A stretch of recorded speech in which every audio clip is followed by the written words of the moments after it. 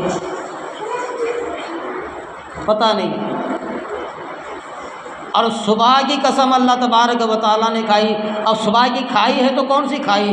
تو اللہ والے فرماتے ہیں یا تو روزانہ کی صبح سے کھائی ہوگی، یا تو روزانہ اللہ تبارک و تعالیٰ مخلوقات کو روزی پہنچاتا ہے، یا تو اس دن کی صبح کی قسم کھائی ہوگی جب محرم الحرام کی 10ویں تاریخ ہوگی تو اس دن کی قسم کھائی ہوگی۔ اور اللہ والے اور ایک جگہ فرماتے ہیں، وہی تفسیر میں اللہ والے فرماتے ہیں کہ ذی الحجہ کی صبح کی قسم کھائی ہوگی، کیونکہ ذی الحجہ کے ارکان پورے کرنے ہیں اور آخر میں آ کر کے قربانی دینا ہے۔ دیکھو کتنا بڑا مسئلہ ہے قربانی کا۔ ہم سمجھتے ہیں کہ قربانی سالوں سے جانور کو پال لینا،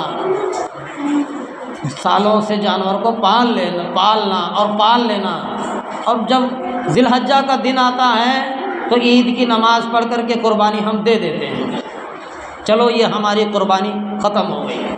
اللہ والے فرماتے ہیں سب سے بڑی قربانی یہ ہے بندوں کی کہ بندہ برائیوں کو چھوڑے، اچھائیوں کی طرف آئے، اور سب سے بڑی قربانی یہ ہے حرام کاریوں کو چھوڑے، اور سب سے بڑی قربانی یہ ہے فتنہ فساد کو چھوڑے، اور سب سے بڑی قربانی یہ ہے اللہ کی ذات کی طرف لپ کے اللہ کی بارگاہ میں آئے، سب سے بڑی قربانی ہے۔ سیدنا ابراہیم علیہ السلام نے خواب دیکھا، میری راہ میں قربانی دے، اسماعیل علیہ السلام کو ابراہیم علیہ السلام رات میں خواب دیکھا تو صبح اٹھے تو 200 اونٹوں کی قربانی دی۔ پھر دوسری رات میں ابراہیم علیہ السلام نے خواب دیکھا، ابراہیم میری راہ میں قربانی دو، تو ابراہیم علیہ السلام صبح اٹھے تو پھر 200 اونٹوں کو اللہ کی بارگاہ میں قربانی دی۔ اللہ تبارک و تعالیٰ نے فرمایا ابراہیم میں تو تجھے ایسی چیز مانگتا ہوں جو تیرے دل میں جگہ کر بیٹھی ہے، میں تو وہ چیز تجھے مانگتا ہوں، میں تو وہ چیز تجھ سے مانگتا ہوں جو تیرے دل میں جگہ کر بیٹھی ہے، جو تیرے دل کے سب سے قریب ہو۔ ابراہیم علیہ السلام نے اللہ سوچا کہ بڑھاپے کی وقت میں مجھے تو اولاد ہوئی تھی، اب میرے تو دل کے قریب تو اسماعیل علیہ السلام ہے، اسماعیل ہے، اب تو اس کی قربانی مانگی جاتی ہے۔ حضرت گھر میں آئے، بیوی سے فرمایا دیکھو بڑے بادشاہ سے ملاقات کے لیے جا رہا ہوں، اور میرے لخت جگر کو، میرے نور نظر اسماعیل کو نہلا کر دھلا کر اچھے سے تیار کر کے خوشبو لگا کر کے اس کو میرے حوالے کرو، بادشاہ سے ملاقات کے لیے جانا ہے۔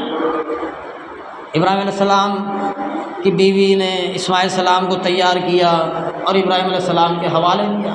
ابراہیم علیہ السلام آستین میں چھری کو اور آستین میں رسی کو تھما کر کے جنگل کی طرف نکل پڑے، اور نکلے راستے میں دیکھو شیطان آتا ہے، سب سے پہلے تو عورت کے پاس آتا ہے، آ کر کے کہا دیکھ با اللہ تبارک و تعالیٰ کا پیغمبر ابراہیم علیہ السلام تیرے لخت جگر، تیرے نور نظر، تیرے بیٹے کو کہاں لے کر کے گیا؟ وہ کہا کہ بڑے بادشاہ سے ملاقات کے لیے لے کر کے گیا۔ شیطان کہتا بادشاہ سے ملاقات کے لیے نہیں بلکہ اللہ نے اسماعیل علیہ السلام کی قربانی مانگی ہے، لے کر کے گیا۔ تو حضرت علیہ السلام نے 7 کنکریاں لے کر کے شیطان کو مار دی، بدبخت یہاں سے نکل جا، تو شیطان ہے، اللہ کے کام میں، اللہ کے قانون میں، اللہ کے فرائض میں تو دخل دیتا ہے۔ 7 کنکریاں ماری ہیں۔ پھر وہاں سے بات نہیں بنی تو پھر اسماعیل علیہ السلام کے پاس آتا ہے، اسماعیل علیہ السلام سے فرماتے اسماعیل دیکھ باپ کا سہارا ہے، تو بڑھاپے وقت میں اللہ نے تیرے باپ کو تجھے پیدا کیا ہے، بڑھاپے کا سہارا ہے باپ کا، اور وہی خدا تجھے جس نے پیدا کیا ہے وہی خدا تیری قربانی مانگ رہا ہے۔ اب میں کہتا ہوں کوئی بہانہ ہیلا بنا کر کے یہاں سے نکل جا۔ اسماعیل علیہ السلام نے بھی کنکریاں اٹھا کر کے ماری ہیں۔ بدبخت تو شیطان ملعون ہے، تو اللہ کے فرائض میں رکاوٹ ڈالنے کے لیے آیا ہے، اس کام کو نہ کرنے کے لیے آیا ہے، تو شیطان ہے۔ میں تو ایک اسماعیل ہوں، اگر اللہ میری 100 جانیں بھی رکھتا تو میں ایک ایک کر کے اللہ کی بارگاہ میں قربان کرتا، ایک ایک کر کے اللہ کی بارگاہ میں قربان کرتا۔ اسماعیل السلام کی سوچ دیکھو، کیا کہتے ہیں 100 جانیں بھی میری ہوتی تو میں ایک ایک کر کے قربان کرتا۔ ہمیں تو اللہ جان کو قربان کرنے کے لیے نہیں کر رہا، وقت کو قربان کرو، وقت کو قربان کرو، دین کے لیے، نماز کے لیے، اللہ کے فرائض کے لیے، اللہ کے احکام کے لیے، اللہ کے اعلان کے لیے اپنے وقت کو قربان کرو۔ تمہاری اولادوں کی مجھے قربانی کی ضرورت نہیں ہے، تمہارے مال کی قربانی کی مجھے ضرورت نہیں ہے، تمہارا سونا چاندی روپیہ دھن دولت کی مجھے ضرورت نہیں ہے، مجھے تو تمہارے وقت کی ضرورت ہے۔ ایسے تو اللہ ہر ایک چیز کا حساب لے گا کل قیامت میں، مال کا لے گا، حساب کا لے گا، کھیت باڑی کا لے گا، تمہاری جان کا لے گا، تمہارا لے گا، تمہارے سر کے بال سے پیر کے ناخنوں تک ہر ایک اعضاء کا حساب لے گا، اور وہ خود گواہی دیں گے اللہ کی بارگاہ میں۔ اس لیے اللہ تو ہماری اولاد کو نہیں مانگتا، یا ہمیں بھی نہیں مانگ رہا، اللہ تو پہلے وقت کو مانگ رہا ہے۔ اسماعیل السلام کہتے 100 اسماعیل بھی ہوتے ایک ایک کر کے اللہ کی بارگاہ میں تو قربان ہو جاتا، تو شیطان ہے، اٹھائی کنکری اور ماری۔ عورت کے پاس گیا وہ بھی نہیں چلی، چھوٹے معصوم بچے کے پاس آیا وہ بھی نہیں چلی۔ اب آخر میں آ کر کے ابراہیم علیہ السلام کے پاس آیا، دیکھ ابراہیم تو سمجھدار ہے، ہوشیار ہے، نبی بنا پھرتا ہے، نبی بنا بیٹھا ہے، تو نبی بنا بیٹھا ہے، تجھے پتہ ہے کہ اللہ نے تیرے بڑھاپے کے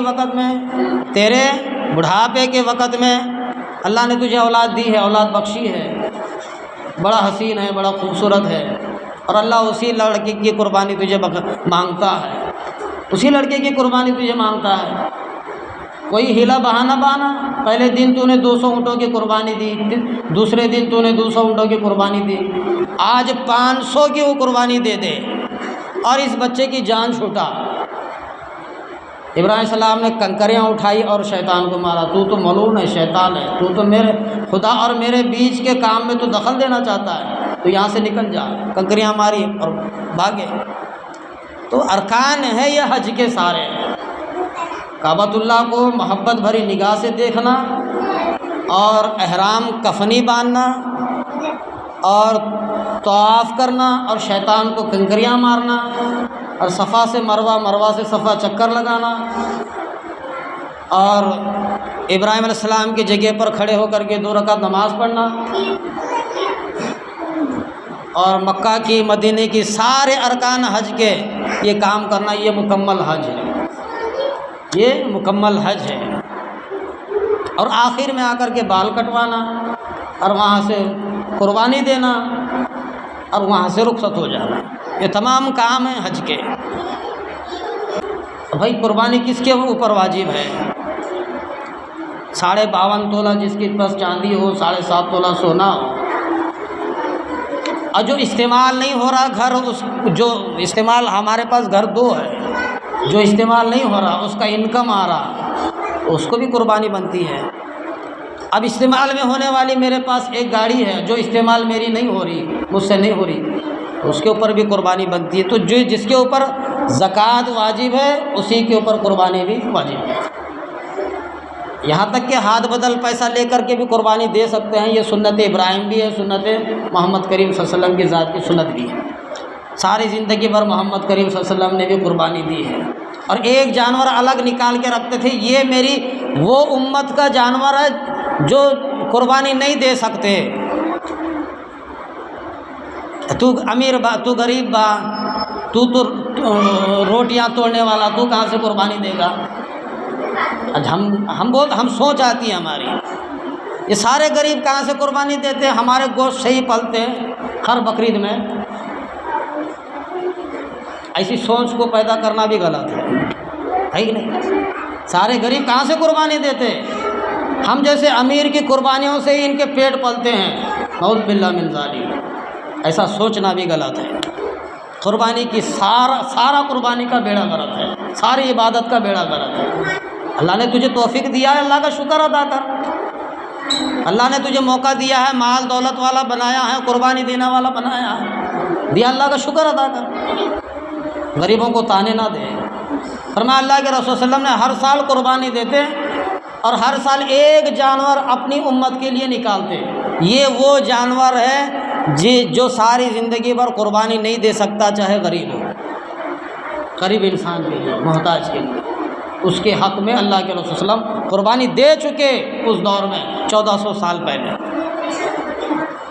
اب گھر میں روپیہ پڑا ہوا ہے، قربانی کا مسئلہ آتا تو میں سب سے بڑا غریب، ہاں جی، گھر میں پیسہ پڑا ہوا ہے ہم سب کے، ہم سب پر قربانی واجب ہے، ہم جتنے بیٹھے سب پر قربانی واجب ہے۔ کس کے پاس نہیں ہے 2-2.5 لاکھ روپے کا گھر؟ باپ کی پراپرٹی کس کے پاس نہیں ہے 2-2.5 لاکھ روپے کی؟ 52.5 تولہ چاندی کا مال کتنا بنتا ہے؟ کس کے پاس نہیں ہے اتنی پراپرٹی؟ سب کے پاس ہے، ہر انسان کو قربانی بنتا ہے، ہم پیچھے ہٹتے ہیں۔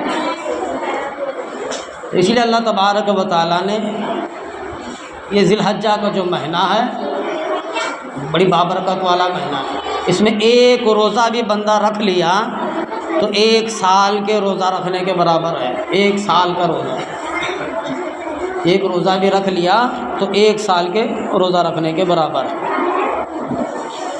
7 کام یا 8 کام اس کے اندر بہت ضروری بنتے ہیں حج کے مہینے میں۔ پہلا تو توبہ استغفار زیادہ کثرت سے کرنا چاہیے، ہم سب گنہگار، ہم سب پاپی۔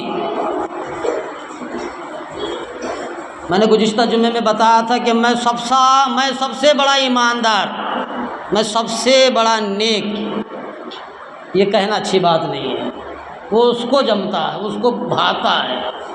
میں اللہ سب سے بڑا ہے، اللہ کی ذات بڑی ہے، میں بڑا نہیں۔ تو یہ اللہ کی ذات کو بنتا ہے، زیادہ کثرت سے کثرت استغفار کرے، توبہ کرے، اللہ کی ذات کو منوائے، اور اللہ کا ذکر کثرت سے کرنا چاہیے۔ سبحان اللہ، الحمدللہ، اللہ اکبر، چاہے نمازوں کی کثرت کرو، نافل ہو اور سنتیں ہوں، جو بھی ہو۔ استغفار، پہلا کام استغفار، دوسرا کام اللہ کا ذکر، اور تیسرا کام اللہ اکبر، لا الہ الا اللہ، اللہ اکبر وللہ الحمد۔ اس کو کثرت صبح شام، صبح شام، اور ہر نماز کے بعد 9 ذی الحجہ کی فجر سے لے کے 13 ذی الحجہ کی عصر تک ہر نماز کے بعد آواز سے، بلند آواز سے اللہ اکبر، لا الہ الا اللہ، اللہ اکبر وللہ الحمد، یہ کہنا ہر مرد اور ہر عورت پر، بالغ پر واجب ہے۔ 100 آدمی ہے جماعت میں، اگر اس میں سے ایک بھی کہے تو 100 کا حق ادا ہو جائے گا۔ 100 کے 100 کہنا ضروری نہیں ہے، گھر میں 4-5 عورتیں بیٹھی ہوئی ہیں، ان میں سے اگر کوئی بھی ایک تکبیر تشریق کہہ لیا تو سب کا حق ادا بن گیا ہے، سب کو کہنا ضرورت نہیں، اور اتنی بڑی آواز سے بھی کہنا نہیں ہے کہ سارا محلہ سن لے، غلط بات ہے۔ اور نمبر 4 روزہ رکھنا، ابھی میں نے بتایا۔ نمبر 4 بڑھ چڑھ کر کے نیکی کی طرف لپکنا، نیکی کا کام کرنا۔ نیکی کا کام کیا ہے؟ برائیوں کو چھوڑنے کی کوشش کرنا، برائیوں کی طرف نہیں بھٹکنا، سب سے بڑی نیکی ہے۔ نیکی یہ نہیں کہ مال دو، خیرات کرو، پیسہ دو، وہ کرو، یہ کرو، یہ بھی نیکی ہی ہے۔ برائیوں سے بچنا، برائیوں سے دور ہونا بھی نیکی ہے، سمجھ میں آ رہی بات؟ اور آخر میں قربانی کرنا، آخر میں قربانی کرنا، اور نیک کاموں کا حکم دینا اور برائیوں سے بچنا۔ کنتم خیر امۃ اخرجت للناس تأمرون بالمعروف وتنہون عن المنکر، میں نے تمہیں بہترین بنایا ہے، میں نے تمہیں بہترین انسان بنایا ہے۔ دیکھو تمام امتیں آئیں، اللہ نے کسی امت کی تعریف قرآن میں نہیں کی۔ کنتم خیر امۃ اخرجت للناس تأمرون بالمعروف وتنہون عن المنکر، تم بہترین امت ہو، میں تمہیں نفع کے لیے پیدا کیا گیا، نقصان کے لیے نہیں، میں تمہیں نفع رسانی، نفع کے لیے بنایا ہے، نقصان کے لیے نہیں بنایا۔ تمام امتیں آئیں، کسی امت کی تعریف نہیں کی، ہماری تعریف کی، اس امت کی تعریف کی، لوگوں کو بھلائی کا حکم کرتی ہو، لوگوں کو برائی سے روکتی ہو، اور خود بھی بھلے کام کرتی ہو، خود بھی بھلائی کا کام سر انجام دیتی ہو۔ لوگوں کو بھلائی کا کام کرتے ہو، لوگوں کو بھلائی کی طرف دعوت دیتے ہو اور خود بھی بھلائی کا کام کرتے ہو، لوگوں کو برائی سے بچاتے ہو اور خود بھی برائی سے بچتے ہو۔ ہم نے تمہیں ایک سانچے میں ڈھال کر کے بنایا ہے، تم جو امت ہو ہم نے تمہیں سانچے میں ڈھال کر کے بنایا ہے۔ اور اللہ کے رسول صلی اللہ علیہ وسلم نے فرمایا، کتابوں میں لکھا ہے، سب سے پہلے محمد کریم صلی اللہ علیہ وسلم کی ذات کی امت کا حساب ہوگا قیامت میں۔ قیامت میں سب سے پہلے یہی امت کا حساب ہوگا اور یہی امت سب سے پہلے جنت میں جائے گی، اس کے بعد آئے گا سب کی باری۔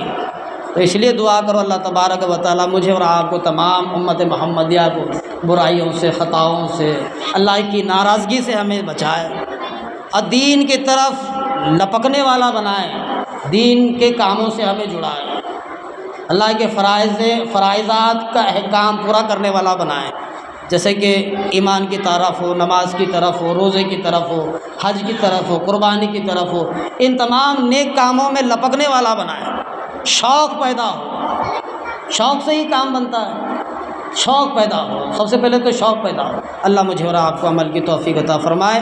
وآخر الحمد للہ رب العالمین۔